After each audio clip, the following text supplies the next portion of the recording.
war over Baba Saheb's legacy. The Congress BSP staged separate nationwide protests today against the Home Minister Amit Shah's comment in Rajya Sabha. The BJP, on the other hand, fielded its chief ministers to diffuse the heat. Here is how it panned out. अभी एक fashion हो गया है आम्बेडकर आम्बेडकर आम्बेडकर आम्बेडकर आम्बेडकर आम्बेडकर इतना नाम अगर भगवान का लेते तो 7 जन्मों तक स्वर्ग मिल जाता. The firestorm sparked by Amit Shah's comments while speaking on Bhimrao Ambedkar in Parliament is still raging. The Congress, which has been on the offensive for nearly a week, held nationwide protests at the district level on Tuesday, seeking Shah's exit from the Narendra Modi government. The party will hold a Samvidhan rally on Friday in Belagavi, a day after its CWC meet.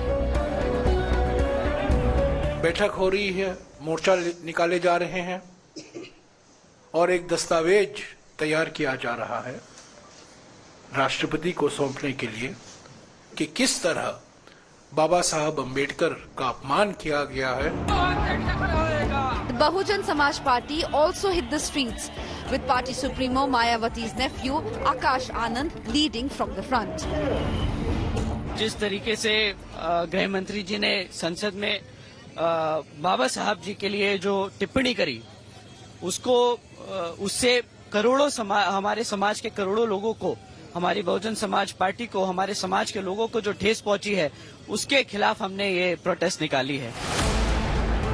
As the opposition keeps the heat on, demanding the Home Minister's resignation, the BJP fielded its chief ministers to fight back charges of insulting the man credited with framing the constitution.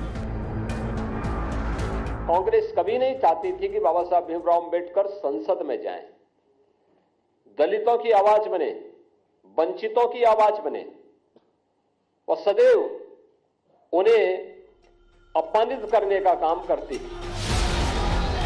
Meanwhile, ugly scenes unfolded in Chandigarh Municipal Corporation, where the Congress and Aam Aadmi Party passed a resolution against Amit Shah. Councillors of Congress, Aam Aadmi Party and BJP got into a scuffle over the issue.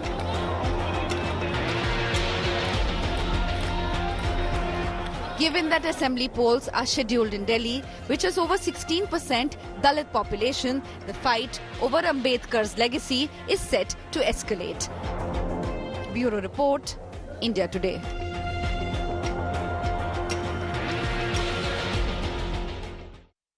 All right, viewers, so this evening, the big questions that we are posing right ahead of our debate, what explains the Ambedkar legacy was the opposition to break the Hindutva hold. Is BJP's firefighting working? And one thing is very clear, that Baba Saheb has become the most sought-after political icons, which clearly, when it comes down to politics, serves them more when he's dead than when he was alive. And all political sides guilty of that. Let's cut across right now to our panelists this evening. Joining me, G. Kumar Nayak, Congress MP, Syed Zafar Islam, spokesperson, Bharatiya Janata Party, Deshrata Nigam, political analyst, Suraj Yengre, author, Caste Matters, Riya Singh, founder, Dalit Women Fight. I want to, before we cut across, to our political panelists, I want to bring in Mr. Yengre into this conversation. Suraj Yengre, I'm sure you've seen the political backdrop on why we are having this debate, especially at what the Home Minister said. To many of us, and, when we hear that speech, one would suggest that he really didn't say anything wrong. But when you do really speak, to the people who've lived the realities of the Dalit community, you get a sense on possibly it wasn't the best choice of words. What would you think? Absolutely correct, Preeti.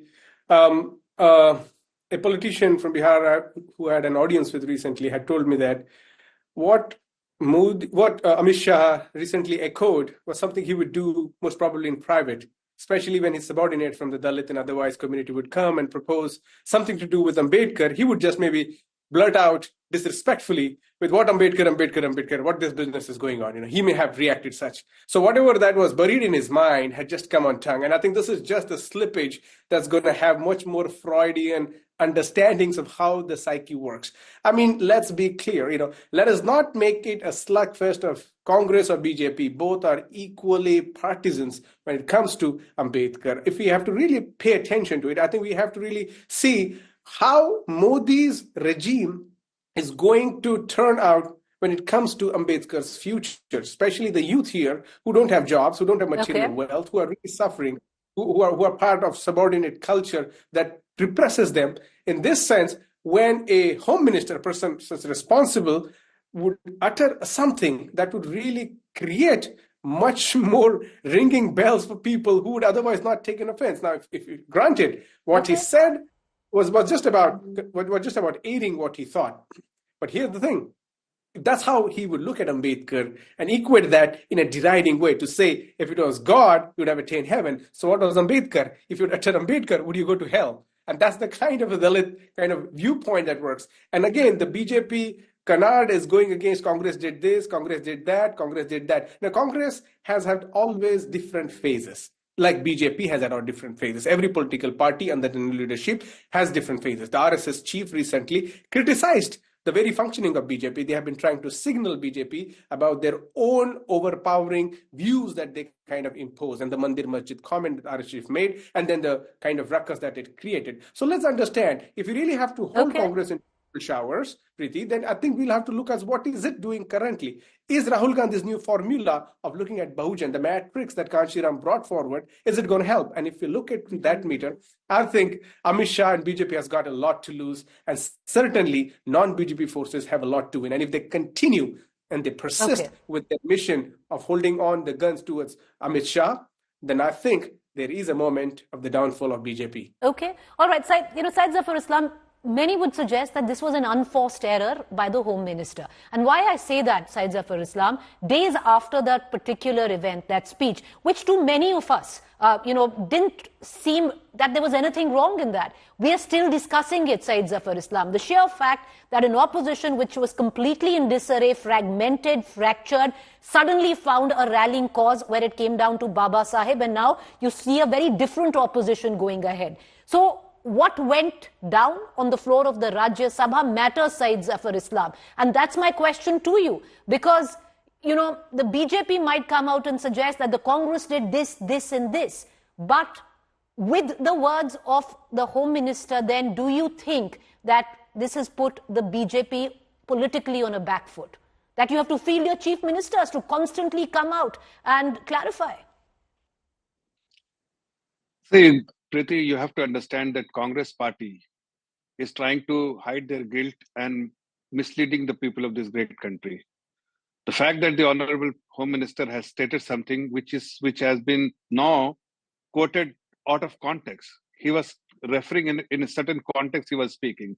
Not he was trying to say anything about the Baba Ambedkar Sahib, but he was saying something else. But the way he was quoted is something as if he was trying to insult Baba Sahib.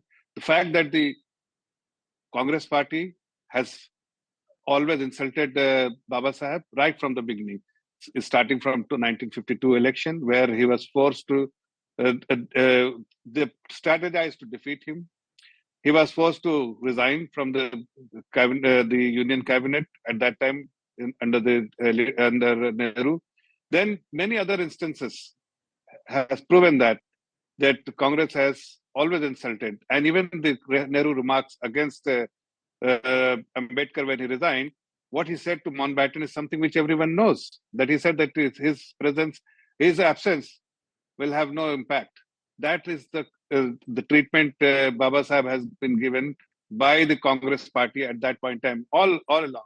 Even the person who was supported by Nehru, who defeated Baba Sahib, was given Bharat Ratna in 1970. Okay. But the icon, he was an icon, but he was never considered for Bharat Ratna. So there are many instances I can quote where they humiliated him, they insulted him, and today they are trying to mislead the nation. But we understand what we have done in last 8 years, last 10 years, even the first time when we were in the position to support this, we supported the BJP government for giving him the Bharat Ratna, because we always felt that he truly deserved it, and he is an icon, Indian icon who should be given, but he was deprived of Islam, point taken. You know, everything that you say. All of that taken, but I'll come back to that question and I'll circle back to you, so maybe you can mull over it. Is that, was this an unforced error on the account of the Home Minister? And why I say that, the sheer fact, you know, that we are still discussing it at this point of time, Syed Zafar Islam, because to many of us, when you hear that speech of, in totality, of the Home Minister, it seems that there is nothing wrong, but that's, you know, I was actually talking to somebody who studied the entire trajectory of the Indian Dalit uprising very closely. And he, you know, actually explained it in detail. That, listen, you know, to you, because these are privileges of the upper caste, you don't understand it. There are many times in studio when I'll turn around and say it's fashionable to, you know, invoke Baba Saheb Ambedkar. But for many people, he is God. And therefore, the kind of traction that comment is generating right now explains the fact that the politics around it, Syed Zafar Islam. So I'll come back to you, but Mr. Nayak, you have to. I'll come back to you, sir. Allow me. Just 2 minutes, 10 seconds. 10 seconds, See, you sir. have to understand. Yeah, you have to understand, Preeti, the party which actually supports the philosophy of Baba Saheb and has done everything possible to highlight it and bring it to the fore. That's why I call it, that's why I also say it's an unforced error and it could be regrettable at one account. But, you know, Mr. Nayak, you had, I don't need to do it, you had Syed Zafar Islam who detailed on how the Congress belittled Baba Saheb Ambedkar. So the question I ask you, how does the party now justify its past actions while claiming to uphold the ideals of Baba Saheb Ambedkar? This is very, very usual of BJP to start with 70 years back or 50 years back and things like that. But we should clearly understand that what we are talking about are the times when we had entire country fighting for the freedom. We had very strong personalities. We had leaders who had definite opinions. They represented various sections of the society. They were all fighting for a common vision, that's the independence of India. But their roots were different. The causes were different. The way they were approaching the entire issue was different. But what Congress did was to get all these views together on board and channel them against British Raj. That is how we succeeded in getting freedom for this country. While we are doing it, while we did that, it was totally democratic process. We can easily today also see the difference between Nehru and Ambedkar, or Nehru and Rajendra Prasad, Nehru and Maulana Azad. In number of issues, they are all recorded history of this country. This is a wonderful story of freedom struggle for this country and subsequent political formation of this country, which took us forward. It is a democratic dialogue which took place between these great leaders. Then we need not be ashamed of anything that they did at that point of time. We are now looking at what is happening to this country today, whether the ruling dispensation is honoring the vision of this country or not.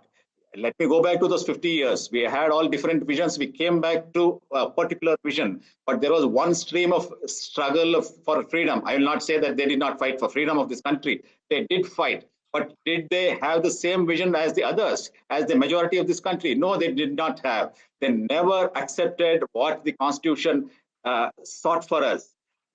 That party today is called Bharatiya Janata Paksh.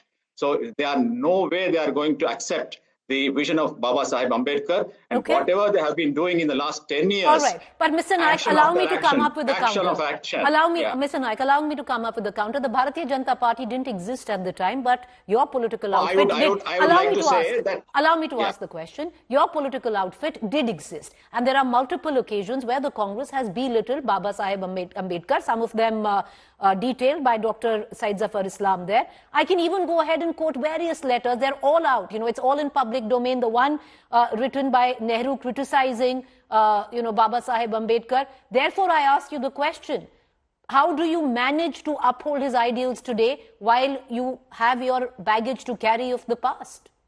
It is common and it's available for everybody to look at it. What Baba Saheb Ambedkar gave us in the constitution of this country democracy, freedom of expression, right, equality, and upliftment of poor and marginalized. This has been the motto of Congress, and it has been doing it since 1952, the time it came to power. And you can see that in the most recent of the times, in the immediate Congress government, which we were in power under UPA, we were the ones who thought of marginalized and oppressed and brought something like right to education, right to information, right to livelihood. All these things emanate from the perspective of the most marginalized and deprived of this country. Please let me understand how the BJP has taken these things forward. All right. Diluted each and every but you item still of this haven't. Okay, but Mr. Naik, you still haven't answered my question, but I guess that's what it is now. You can continue asking questions, but you'll never quite get an answer to that. I want to quickly bring in Riya Singh, founder Dalit Women's Fight, and Desh Ratan Nigam as well into this conversation. Riya Singh, at this juncture, where you have, parties across the political divide fighting for the legacy of Baba Saheb Ambedkar, trying to appropriate, some misappropriating it. The question that I ask you is, do you see any political party or the contemporary Dalit movement political strategies aligned with the goal of what was the idea that was projected by Baba Saheb Ambedkar? No, I think absolutely none of them are closer to what Baba Saheb Ambedkar has thought of. And given the context, like the entire discussion as of now had been around what qualifies, like what was an offense. So I think two things that Amit Shah had said. One, a reference to heaven, and one is Ambedkar, Ambedkar, Ambedkar. I think both these words, forget about the context, actually reflects that there is a deep entrenched hatred. If you are to believe that what Dr. Ambedkar had been propagating or stood for, heaven is nowhere. What Amit Shah said is an absolute contradiction and a disrespect to Dalit people. Ambedkarite people do not aspire for heaven. And there is a context to using this statement as well. Like Dalit people are supposed to be, they're born Dalits because they weren't good people. They didn't do good deeds. They didn't go to heaven. People who come back from heaven are Brahmins. So it's an absolute derogatory statement. And I think there's an history, like we were talking about Congress. Baba Saheb himself has written what Congress and Gandhi have done to untouchables. There's a history of whether, if we have to debate, that is BJP doing better or Congress doing better when it comes to Baba Saheb. I think none of them. Baba Saheb has become a need to speak about, to stand for, precisely because of Dalit people that they're talking about today. So many of our people have reached universities and reached good positions to be at, and we are forcing each and everybody to speak about Baba Saheb. Otherwise, I don't think, if it wasn't Dalits, I don't think that BJP or Congress would ever speak of Baba Saheb. And that's... Okay, I'm going to stay with me, Riya. I just want to bring in Desh Ratan Nigam into this conversation. He's someone who knows a thing or two more than most of us about the workings of the RSS. So, Mr. Nigam, to bring you in on this and exactly taking off from what I started the debate with and what Riya just said. To you and I, because it's the privilege of the upper caste, we don't see anything wrong in what the Home Minister actually said.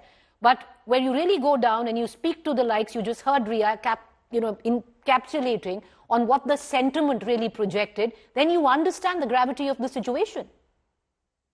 Well, Preeti, a clip video cannot be basis of setting up a narrative. Yes, people are trying to set up a narrative that is anti-Ambedkar, what Home Minister said, but that is not the case. If you look at the entire video, entire speech of his, it is wonderful. In fact, it praises Ambedkar a lot. And to do politics around it, yes, India is a political democratic system and politics will be done on the subject. And when Dalit is treated as a vote bank, then everybody is clamoring for that vote bank. So there will be shoots, barbs flying everywhere. Now, the fact remains that his legacy cannot be questioned.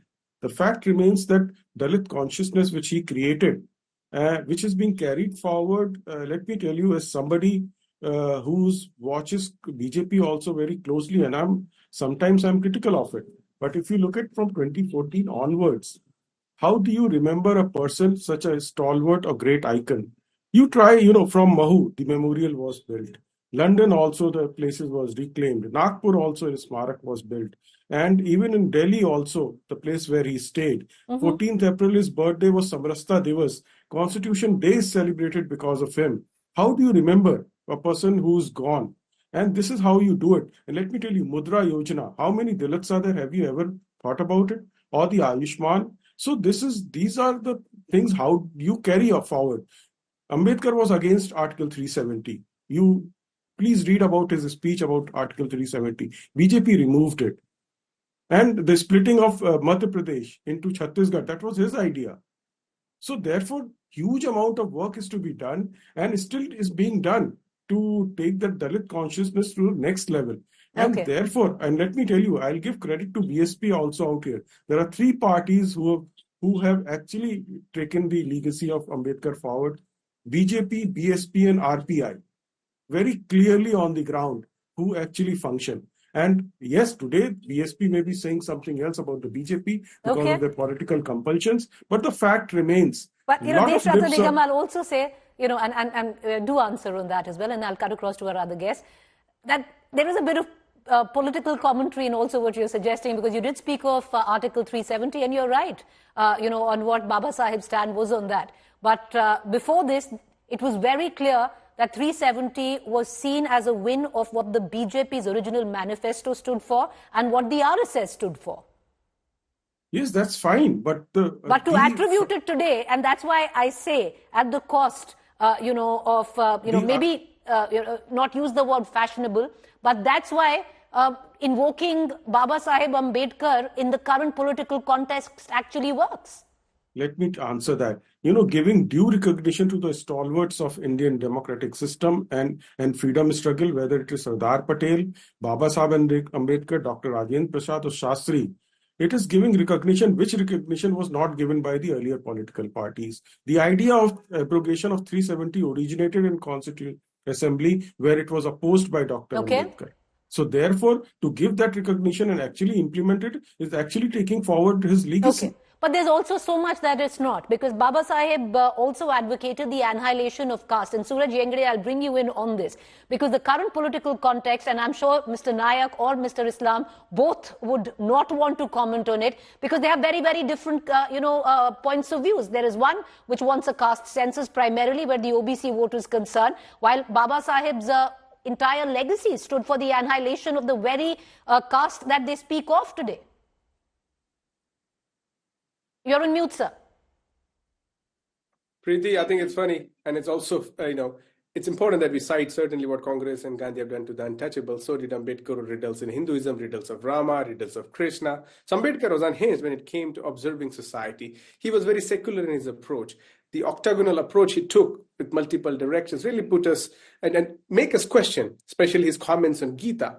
We ought to take these into consideration before we really place and compose Ambedkar as a critical scholar. And mind you, the Congress leadership of the then were deeply anxious and deeply insecure with the rise of Ambedkar. He was one of the most charismatic, educated people around that. And it's obviously people like Nehru and so forth, the Congress regime would have insecurity looking at him. That's no doubt. And Ambedkar himself was so clear and so loving that he didn't hold his guns when it came to criticizing any leadership for as long as it came to protecting the nation and his community. And that's the kind of love warrior Ambedkar is. He is not someone who is pandering to the views of dominant classes. And that's why when we look at Ambedkar, let us really undress this whole bicameral understanding Congress BJP. If you undress them, you may see they may wear the same briefs. And if we confine to this to kind of some thoughts, we are really reducing Ambedkar. Let not BJP, let not Congress really appropriate this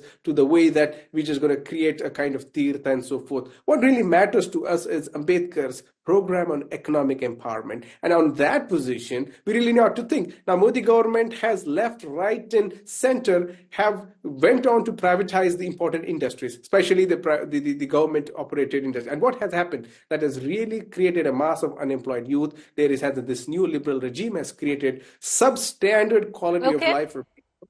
And especially, Preeti, mind you, these are the contract workers. And I think we ought to talk Ambedkar in this sense. Unless and until we foreground this, there's no way out. All right, okay. I want to quickly take in some comments before I end this debate. And, Dr. Zafar Islam, I'll come to you on this.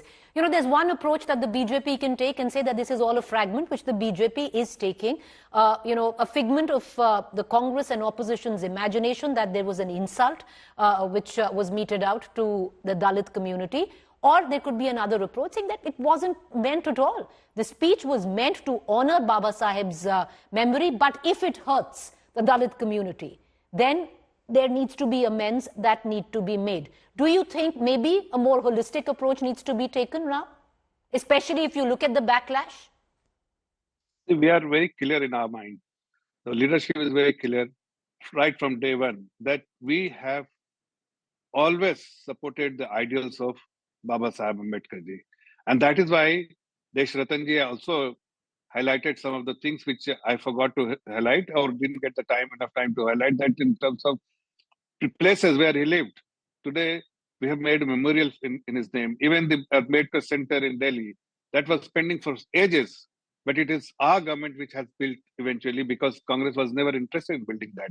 So there are many such instances where you feel that Congress has insulted Baba Saheb, and they have never followed the ideals of Baba Saheb. But we, Bharatiya Janata Party, has always respected. And this was a debate where he has praised n number of times Baba Saheb Ambedkar Saheb. And this is also spoken in certain context. And that context is not being spoken, but it is being represented as out of context statement, something which perhaps should not have been, Congress should have not misled the people. That is something which we want to highlight, and that's why we want Congress to apologize to the nation, because what they have done in the past. So it's going to be a fight of apology and a counter-apology. That's what, at least politically, it's coming down to. But, Mr. Nayak, the Congress has started out nationwide protests. Do you think Dr. Ambedkar Samman Saptah, which you want to now celebrate, is going to suffice for what the Congress has done in the past? Because many of it, too many, will feel like tokenism. We were not interested in building huge statues, and this kind of a symbolism is a hallmark of BJP. Every Gram Panchayat in this country, every city, nook and corner has a Baba Saheb's statue. These are the statues which have been built by Congress and the connected parties. That is the way in which we have honored the memory of Baba Saheb Ambedkar, and we have taken forward the legacy. The stony silence when there is an assault on the Dalits, when there is a multiple assault on the Constitution, which is the gift of Dr. Baba Saheb Ambedkar to this country. That is what BJP does. This kind of a tokenism and lip service won't help. The latest in the series of insults that they have done over a period of time, especially in the last 10 years. The kind of economic policies that they have perpetuated in this country in the last 10 years have led to cronyism. This kind of economic policy also is detrimental to Ambedkar's economic vision of this country. Upliftment of the poor and downtrodden is not at the heart of their policies. It is the Congress which does that and which has been doing it. In fact, it had given a rights mandate to the entire government. Governments were duty-bound to take care of the poor by providing livelihood, employment, education, information, through which today people are empowered. If we come to power, we are not going to build a huge statue, but we are definitely going to take forward his legacy and definitely honor him in every way possible. But there's been a change on how the Congress has conceived that legacy, because when he was alive, the Congress didn't quite honor it. That you'd accept, Mr. Nayak. Yes. But, Desh Ratan Nigam, to bring you in on this, I should make a point that the freedom struggle and the legacy of those times are different. Those were the times when people had different visions for this country. We had very strong personalities. Baba Saheb Ambedkar is no pushover. Jawaharlal Nehru was leading the entire country's movement. He was getting everybody together on the same platform. All right, Some people refused to come forward. Do you think somewhere down the line, the legacy of Baba Saheb has got lost in political tokenism currently? Even 75 years to mark, what was supposed to be a glorious occasion, debate, dialogue in Parliament was actually reduced eventually, to a scuffle and abuse? Well, I think the legacy was lost sometime, but it has been regenerated, rekindled, and reinvented. and it is there for all to see. But the fact remains that we are talking about post-independence. Prior to independence, one can understand there were compulsions, but post-independence, how does a Nehru campaign against Ambedkar to defeat him twice? Those are the issues. These are serious issues, and however today, Riya Singh, quick comment. Is Riya, if Riya Singh still with us, let's get a quick. Okay, Riya Singh, a quick comment. How do you see it all unfold politically, or do you think it really doesn't matter?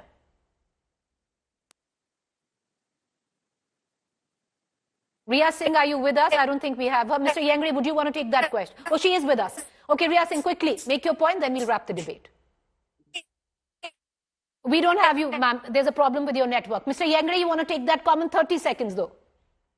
That's right. I mean, it is political and it has to be political. Ambedkar is a political figure as much as he is a social and a matter of spiritual practice for some people. And as long as Ambedkar's value, especially his understanding, the criticism of the Sanatan Brahminical Hinduism comes into fold, the policies of privatization come into fold, the landlordism, feudalism that comes into fold. As long as those ideas are tagged along the political dimensions of Ambedkar, we are on the right path of Ambedkar. Or Ambedkar is just going to be another man in the frame that we're going to offer garlands, and it's not going to create a material access to us, Preeti. And so I think the departing thought really would be that Congress and BJP can get into the boxing ring and let us enjoy the show. But for us, what really matters is not the casualty of both of them. What it is matters is the polity of this nation. And we have both seen both are really incapable, and their report card is really dismal. All right, we're going to end it there. I appreciate all our guests for joining us, and we're going to let it rest. But one thing is clear, that at this point of time, Indian politics is not possible without invoking the legacy of Baba Saheb Ambedkar, especially after the Lok Sabha elections 2024. With that, let's quickly move on. As the 2025 Delhi Assembly elections approach, a face-off is now brewing between Aam Aadmi Party convener Arvind Kejriwal and Congress's Sandeep Dixit on the cards in the New Delhi seat. This high-stake battle could redefine the political landscape. This word also coming in that along with Sandeep Dixit from the Congress facing off with Arvind Kejriwal on the seat of New Delhi, you will have Parvesh, who is the son of Parvesh Verma, who is the son of the former Chief Minister of Delhi as well. The two sons of former Delhi CMs facing off with Arvind Kejriwal. The Congress and the Aam Aadmi Party were allies where Lok Sabha was concerned in the India bloc, but are rivals in Delhi and Punjab. Earlier, Arvind Kejriwal ruled out any possibility of an alliance with the Congress in the Delhi polls. Sandeep Dixit, Congress leader, now joins us live. Mr. Dixit, appreciate first for joining us. First question, sir. You're taking on Arvind Kejriwal from his seat of New Delhi. What made you pick this seat? Did you pick this seat, or did your party pick it for you? Well, I didn't really pick the seat because I have done most of my politics in Delhi from East Delhi, which is the other side of the Yamuna. And therefore, I was when I was asked and told that you have to fight these elections, I was looking for a seat that side. But then I think the party decided that since this is a constituency, I also knew, at least before I became an MP, I had been part of the political process here. So I think they thought that I may probably be, a good candidate from the Congress in this area, and that's why they picked me. Mr. Dixit, I didn't really pick the seat. Okay, but Mr. Dixit, do you see yourself as a sacrificial ramp at the behest of the Congress, or do you think you'd be able to give a fight to Mr. Kejriwal? No, I don't think it's a sacrificial lamb. I think it's a very, very good fight. In fact, in the last 7-8 days that I've been going to the NDMC area and the areas which are part of the New Delhi constituency, one thing is very, very clear, that the current MLA has not performed at all in the last 10 years. There's a very serious sense of the fact that he's kind of ignored it. He's not even visited the area. And there are a large number of small to large problems, which he, as a member of the NDMC, as a local MLA, and as a chief minister, could very, very easily have settled. Secondly, there is also a great sense of dissatisfaction on his performance as a chief minister. So if I take both these, I don't think Kejriwal is really going to be a formidable opponent. But Mr. Dixit, the point is, sometimes where the optics come out stronger.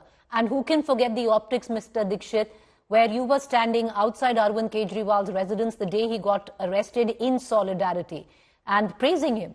And today, it's come full circle where you're taking the same man on? I think these are two very different things. You see, what did we go there for? The thing is, as a Congress person and as the Congress party stand, we've constantly said that while you can file cases against people, you can hold inquiries, but this habit of continuously keeping people in jail without a prosecution happening, that is a very unfair activity. We've said that the ED has done that even when it comes to our leaders like Mr. Chidambaram and others. So it was in solidarity and in support of our opposition to the fact that you arrest leaders, especially during political processes, and in many senses misuse the law and order forces.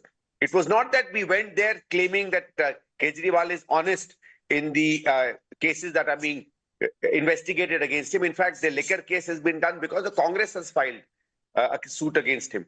So we primarily went to express support, and I think even today, if anybody is arrested unfairly, I would stand by that person, whether I support that person politically or I do not.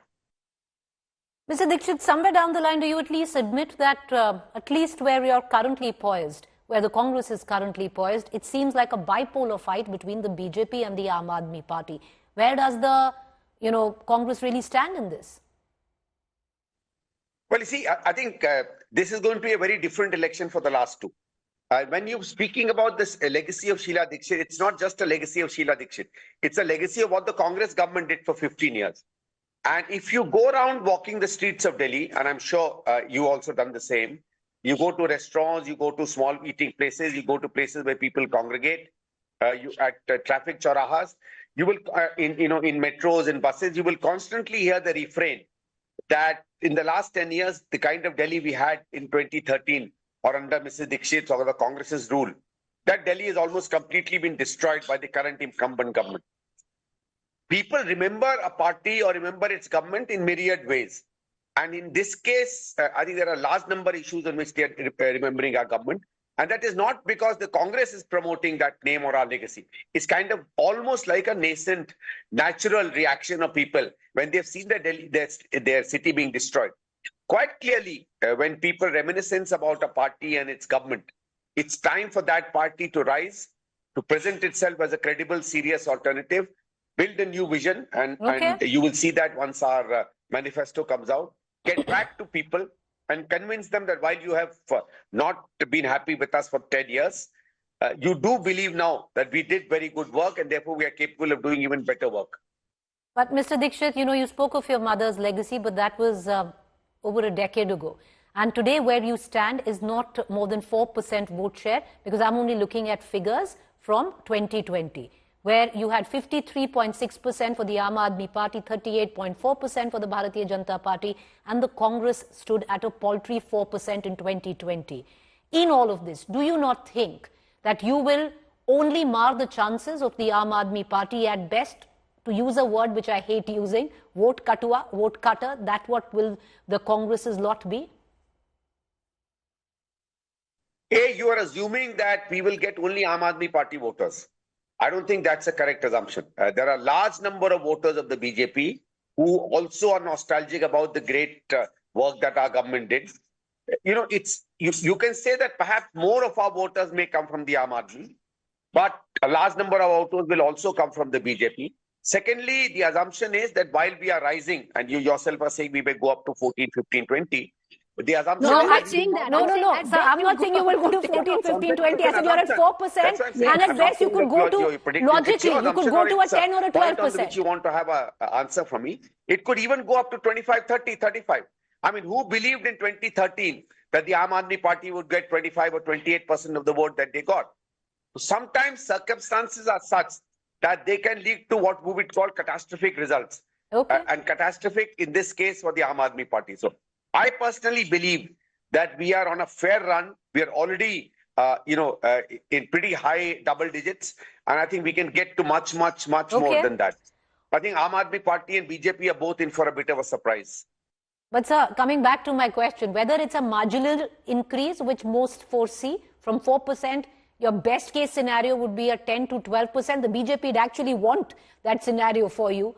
Or, if you suggest with what, the numbers that you're suggesting, ultimately it will only help the BJP come to power, benefit the BJP. You don't think that's going to happen? No, not necessarily. Not necessarily. There are large number. See, if you take the 70 seats of Delhi, there are 20 seats in any case in which we are in direct fight with the Aam Aadmi Party, where either we or the Aam Aadmi Party can win, and the BJP really has no chance.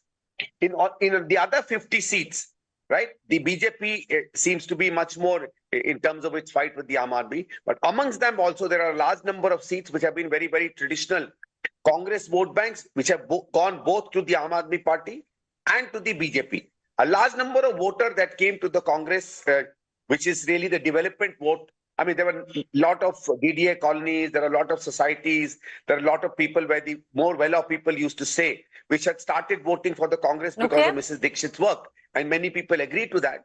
They are not the ones who started voting for Aam Aadmi. They broke from us and went to the BJP. And many of them also have the same sense of a nostalgia or a yearning to go back to that. I think large number of those, if we are able to attract back to the Congress, I think they will come. Because let's remember, it's a state election. Many of the issues by which they may have left us for the Lok Sabha are not really relevant for the state. And in the state, they look for a party that can give them a fairly decent, clean, continuously developing, and a city that they can be proud of. But, Mr. Dixit, do you not think at least that there's a disconnect where the Congress state unit is concerned and the central leadership is concerned? And the reason I say that is, there was the Nyaya Yatra that your party was to take out, which was supposed to be led by none else, Rahul Gandhi. He chose not to do it. The assumption is that the central leadership would think that coming into the picture would maybe take away a set amount of percentage from the Aam Aadmi Party, which will benefit the BJP, which the central unit, the Gandhis and the likes, will think is not a good thing. While the local leadership and the likes of you want to go for the kill. So there's a contradiction there. No, I don't think it's that. See, this was Delhi Nyaya Yatra, and Delhi Nyaya Yatra was about Delhi issues, was about our DPCC president, Mr. Devendra Yadav, and the local leaders wherever they are. I don't think it was really, I mean, obviously, if any of our central leaders join us, it's a matter of joy, and it gives a lot of enthusiasm and a kick to our voters. But it was very, very really a local walk. And I remember I was accompanying all through the East Delhi area that had been part of my MPship earlier on. As and when we walked those areas, we were talking about local issues. We were concentrating on local issues. We were talking to local people. I think it was much, much more local than perhaps, something that the central leadership would have been able to connect with. So I don't think really they're coming or not coming or something that is that shows that they are not in consonance with what we are doing at the local level. All right. Mr. Dixit, appreciate you joining us. Thank you there. We wish you well. May the best party win. And the best for Delhi is what eventually the ballot decides. With that, I want to quickly now shift focus. Pushpa to Stampede showdown continues to escalate. Superstar Allu Arjun was grilled by the Hyderabad cops for nearly 4 hours today. Sources tell us that the actor answered all questions without hesitation, that he told the cops that he didn't know that there was a death that had taken place till the next morning. Here's the full detail.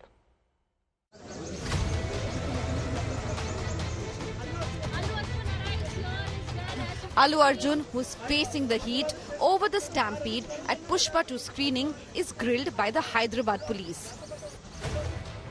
The superstar was questioned at the Chikatpalli police station on Tuesday. India Today has accessed the details of Allu Arjun's questioning. Sources say the police grilled the actor on his claims made at the recent press conference. According to sources, Allu Arjun was questioned whether someone asked him to reach Sandhya Theatre on December 4th. The police also asked the actor if the theatre management informed him not to come to the venue and if his personal security detail was briefed in advance. After 4 hours of grilling, Allu Arjun left the police station. Sources say that Allu Arjun answered most of the questions without hesitation. The actor allegedly said he came to know about Revati's death only the next day. The notice sent to Allu Arjun, exclusively accessed by India Today, mentions recreation of the scene at Sandhya Theatre. His legal team was spotted at the Sandhya Theatre. Meanwhile, politics is heating up with Congress blaming Allu Arjun and BRS hitting back at the ruling party. We are nowhere connected with that incident. CM Chief Minister has ordered for stringent action against those who have attacked Allu Arjun's house. Law and order will take its course of action on all equally. This whole issue has become Congress government versus Allu Arjun, which is not right. Let the court decide. This whole thing looks up that, probably Revanth Reddy ji wants to be a Robin Hood by saying that, I've hit a rich man. But why selective sympathy? To add to the controversy, Telangana Minister Sithaka questioned the recent national award conferred on the movie Pushpa.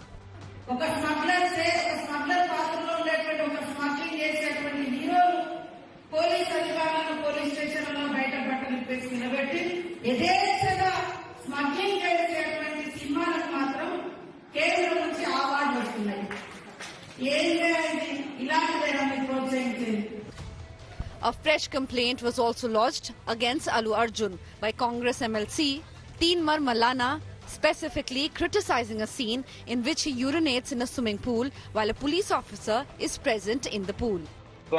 We are, as a part of government, I am objecting that this kind of message we are giving to the viewers, that is not correct. That should be removed from the movie, that scene. The face-off between Revanth Reddy government and Allu Arjun is set to have major political repercussions, with all parties in the state entering the fray and taking sides. With Apurva Jayachandran, Bureau Report, India Today. And our good news story for this evening. Jagjit Singh and his daughter Ishleen Kaur, based in Gurgaon, are helping stray dogs by repurposing discarded drums into warm shelters. Their initiative, which began nearly 5 years ago, has provided over 15,000 free shelters to stray dogs. Let's take a look at this good news, heartwarming story on this cold winter night.